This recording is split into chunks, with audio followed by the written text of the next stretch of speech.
চলছে পবিত্র রমজান মাস।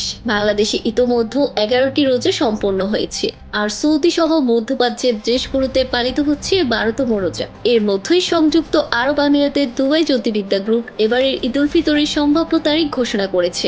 সংস্থাটির মতে 30শে মার্চ আমিরাতে শাওয়াল মাসের চাঁদ দেখা যেতে পারে এবং 31শে মার্চ উদযাপিত হতে পারে ঈদ উল ফিতর। দুবাই জ্যোতির্বিদ্যা কেন্দ্র জানিয়েছে, 30শে মার্চ সন্ধ্যায় যদি চাঁদ দেখা যায় তাহলে বিষয়টি স্থানীয় কমিটি বা অফিসিয়াল চাঁদ দেখা কমিটিকে জানান।